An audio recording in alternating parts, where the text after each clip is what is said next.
Yes, that's joebiline here, and today we have episode 1 of this Manchester City career mode. Massive thanks to EA who invited me out to their FIFA 18 capture event in London. This video and everything in this series is presented by the EA Game Changers network.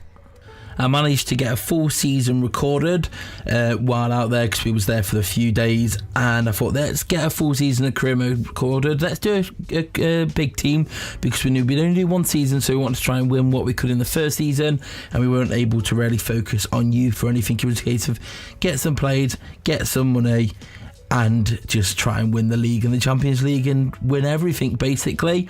To make sure that I was able to record a full season, the general basis of most of the episodes once we get into the season and after pre-season is done is that we'll play 2 games of video and sim 2 games in them videos. It may change roughly depending on the games. I tried to make sure we played all the big games and then we simmed some of the smaller games, so we got the big exciting games in there. As you can see in the background, just setting up the manager now. The managers, we've got a few extra managers to choose from this year. You saw that transfer budget with Man City. We've got quite a nice transfer budget, and I had my eyes already thinking, Man City, they're already a pretty much strong team. We made the half lengths 4 minutes as well, just so we could get through them quicker. Started it on professional. Literally, this is like the first week in playing FIFA 18, so I'd played a few games previously at Gamescom and EA Play, but I thought let's start at a professional, and if needs be we can up the difficulty. We'll use pre-season to set our tone and the early games. So we started there and went on in board straight in. Obviously, one of the very first things you do in a FIFA 18 career mode is you are given the opportunity of choosing to enter a pre-season tournament. They introduced this last year, but like in real life, teams go off to foreign countries and play in pre-season tournaments rather than just, they play a few friendlies, but there's pre-season tournaments as well, and we get the option to partake in one. You don't have to, but you get some nice prize money if you can win them. So we'll just go for the Asian Elite Cup, the hardest one with the most prize money. It's got a nice selection of teams in there, and it should test us off nicely to start with, so we can get a feeling for the game and how difficult it's going to be this year or not. But first off, obviously we want to go check the squad out, see how everyone's doing, see some of the ratings they start with. The transfer's already done, but I just saw that it said Kyle Walker signed for 30. We know it wasn't 30, he'd signed for 50, but that's semantics really. EA little mistake there, but it doesn't affect too much of things. Just going for a squad off, so we have got a lot of youth players, quite a lot are out on loan already, but once we've checked these we do go ahead and just list the rest of them for loan. Literally, it doesn't really matter about youth this season, I didn't think, and I just wanted to play the best and get the best up. I didn't need to focus on doing youth and training them up and bringing those into the club. If we carry on and do a full career mode once the game's out after this, then we'd obviously go into that more carefully, but because this is just one season, win what we can, try and do it all with a top team. It was the settings, we had to prioritise the players we had. They did kind of want some youth development done, but it was low priority because they rank your objectives out of 5, I'd assume. Financial low, very low. Didn't even give me what I had to do. Financial youth development a 4, the others a 1. They wanted money and they wanted titles, and I was prepared to bring them to them. Although one of the scouting options did come up was Ben Brereton of Nottingham Forest. Cracking young player in real life for us. Very lucky to have him, and I hope we can keep him longer. But I thought, let's bring him over, give him a taste of the top life and use him sporadically. And we thought, let's just have a look at a couple of youth just to see if we do want to complete that. Jesus, Sterling, De Bruyne, Edison and Stones were the 5 players we chose to do training on. I did do the training on them, doing them auto sim them every game, and for the most of the season they're the 5 that I have them upgrade. I just focused on 5 players that I wanted to try and get up as high as we could. And our very first game in this pre-season was going to be Juventus. Nice test. City's default formation is a 5 back, and I thought I do kind of want to play 4-3-3. That's what I like to play, 4-3-3, with attacking wingers exploding down that wing, cutting inside, shooting, passing back in and whatnot. But I thought, let's give the default 5 at the back formation a go to start with, but it felt quite criminal leaving some of our wingers on the bench. but we have got some nice explosive wing backs in the form of Mendy and Walker, so maybe they can substitute that option, and it means we get to play Jesus and Aguero up top together rather than having to leave Gabriel Jesus on the bench. But that's how it went. So we actually got off to a perfect start. 5 minutes in, pretty much passing around, the ball fell to us and De Bruyne was there to bag. De Bruyne, I knew, was going to be a very, very, very special player for this season. Good old Belgian Kev. And he started perfect. And I'm thinking, okay, yeah, maybe professional's going to be very, very easy, and I should definitely go up. However, I started playing, I realised I actually just had a really, really good start to the game, and it was a very nice sequence of movements. But Jesus wasn't done on the act, and on the 35th minute, as I was still getting used to and accustomed to the game, I thought, let's just try a long shot and see how this goes. A nice finessed shot on the edge of the box, and to my surprise it went in. I was like, okay, good, finding my feet here, finding what works, finding what's comfortable. And that, I couldn't have asked for anything better there.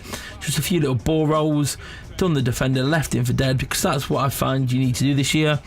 If you toy around with the defender, most often than not, you can normally create an opening for yourself, especially when you're playing humans, like in Ultimate Team, in online singles, in however you're playing. If you're playing another human, defending is a lot harder this year. If you've played the demo, which obviously came out a few days ago, although you've played any of your mates yet, you may have realised that defending is a lot more manual work, and it's harder, but it's good, I find, because it's going to create them skill gaps. It's going to make pro leagues more interesting.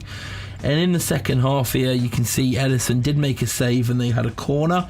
I thought I'd initially cleared the danger from the corner, but it did fall to Marone, who knocked it into Lalini in the box, who managed to convert. And like that, there was one goal back in it, and I'm not quite sure why he's giving it the big and celebrating so much in a pre-season friendly.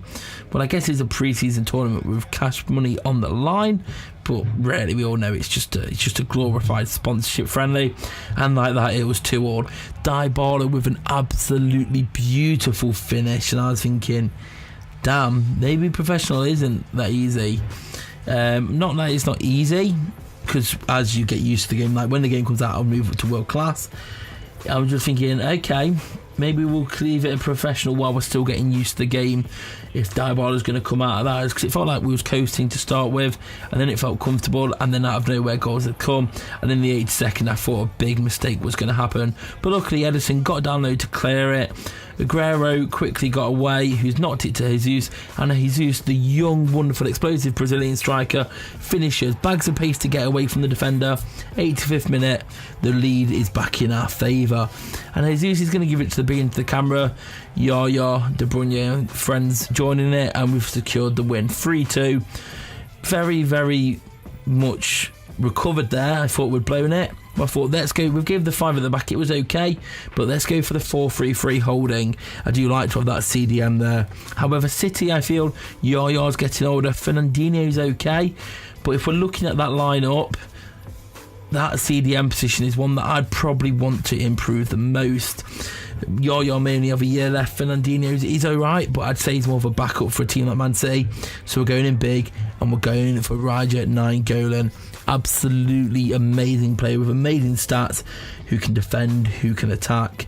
He can do everything in that centre midfield role, and I'd marked him down as my number one priority because of that rule, that glory, what we call it, objective of having 2 youth. I thought, let's try and get Ronaldo Vieira from Leeds, as well as Brereton from Forest.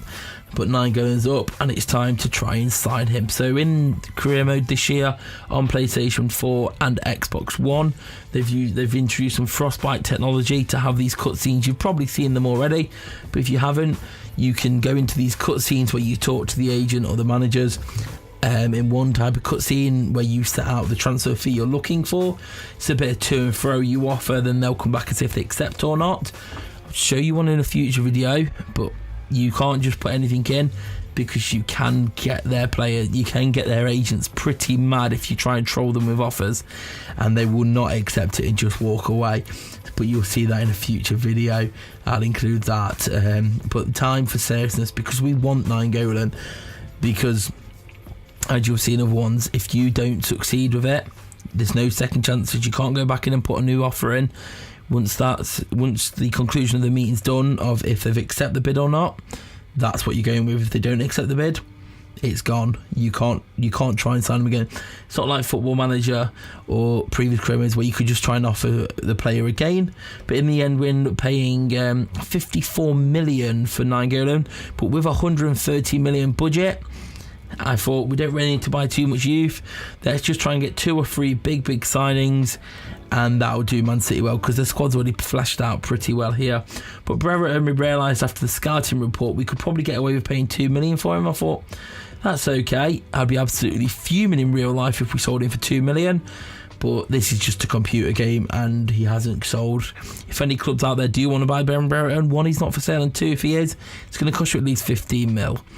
In my opinion. You tell, and then you go in. As you can see now, we've got Nainggolan in the office. He meets up, he's got a suit on. Is he presentable with his hair and his toes? I'll leave that for you to decide, but he's a footballer, and does he need to be? He's normally in his kit. So we offer him a wage, you see what they're already on, you see what squad roles they want, the release clauses. Nainggolan isn't that young anymore, 28, 29, 29 I believe he is now. Yeah, there it says there, 29. And we're only playing 1 season. It was 160 grand. We did have a 300 grand wage budget, so we can happily provide him with that 160. We know we're going to move a few players on, and we're going to go for it. So from there we can see he's eagerly awaiting to join the rest of the lads. Now at the time of recording this, I wasn't that sure if that definitely meant he'd signed straight away and was already in the club or not, or if they had get a message to say when he joined. Brereton here, I thought I don't need to send myself to do it, so you can delegate it. If you don't want to go to the cutscenes, you don't have to.